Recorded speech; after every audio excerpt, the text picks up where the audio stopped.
We have the opportunity to make a habit of empathy. Senator Specter said it well at the committee vote.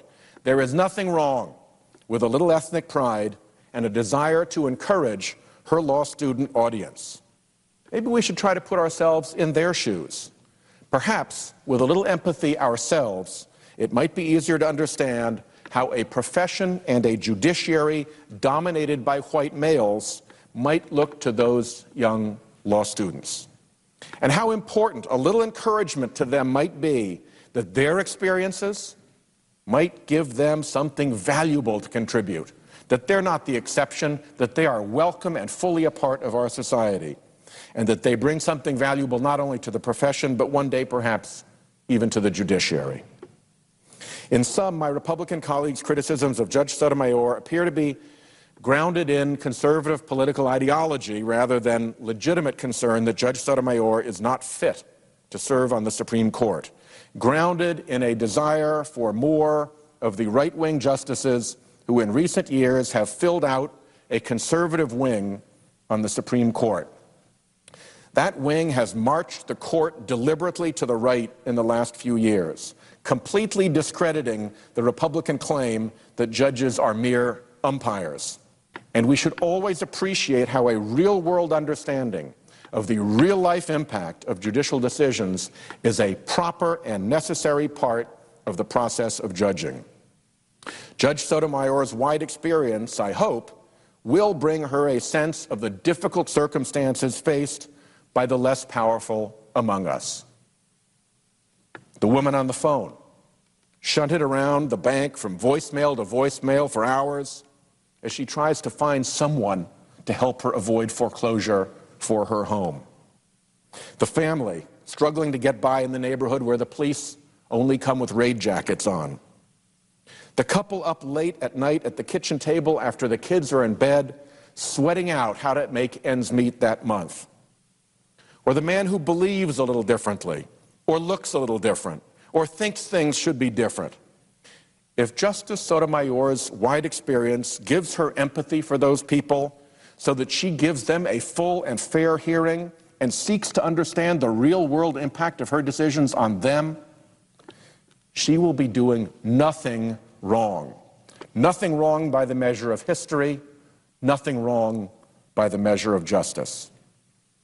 Experience, judgment, wise use of discretion, and a willingness to stand up against oppression have always been the historic hallmarks of a great judge. Experience. Justice Oliver Wendell Holmes famously explained, "The life of the law has not been logic, it has been experience." Experience. The felt necessities of the time, the prevalent moral and political theories, intuitions of public policy, avowed or unconscious, even the prejudices which judges share with their fellow men, have had a good deal more to do than the syllogism in determining the rules by which men should be governed. As Justice Holmes continued, the law embodies the story of a nation's development through many centuries, and it cannot be dealt with as if it contained only the axioms and corollaries of a book of mathematics. Experience. Judgment. Just as John Paul Stevens has observed, the work of federal judges from the days of John Marshall to the present, like the work of the English common law judges, sometimes requires the exercise of judgment, a faculty that inevitably calls into play notions of justice, fairness, and concern about the future impact of a decision. Wise use of discretion. Justice Benjamin Cardozo wrote, "The judge, even when he is free, is still not wholly free. He is not to innovate at pleasure. He is not a knight-errant roaming at will in pursuit of his own ideal of beauty or of goodness. He is to draw his inspiration from consecrated principles. He is not to yield to spasmodic sentiment, to vague and unregulated benevolence. He is to exercise a discretion informed by tradition, methodized by analogy, disciplined by system, and subordinated to the primordial necessity of order in the social life. Wide enough," Justice Cardozo concludes, "in all conscience is the field of discretion that remains."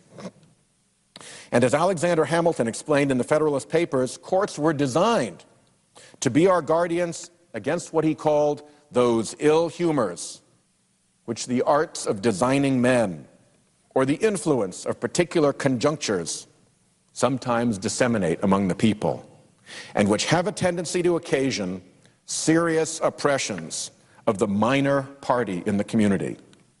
Nowadays, those oppressions tend to fall on the poor and the voiceless. But as Hamilton noted, to continue his quote, "Considerate men of every description ought to prize whatever will tend to beget or fortify that temper in the courts, as no man can be sure that he may not be tomorrow the victim of a spirit of injustice by which he may be a gainer today." We should not discard the wisdom of centuries. Experience, judgment, wise use of discretion, and protection from oppression. The standard for judges of Alexander Hamilton, of Justice Holmes, Justice Cardozo, and Justice Stevens. History stands with them. And thoughtful people will note that empathy is a common thread through each of those characteristics.